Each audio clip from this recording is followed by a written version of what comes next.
If ever I had. Bene, ho fatto una top 5, quindi al quinto posto io metto la Sirena di Pizzo e la Sirena in generale. È stabile, però un po' in discesa. Al quarto posto metto il Taftà, che invece è in salitissima e l'anno prossimo secondo me ne vedremo delle belle. Terzo posto il Puà nel tulle, nell'organza. Il Pois d'Esprit è il Pois piccolino e nel 2020 ha già iniziato ora, ma nel 2020 salirà le vette.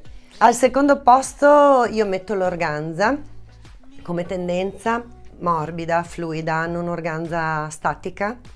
Al primo posto,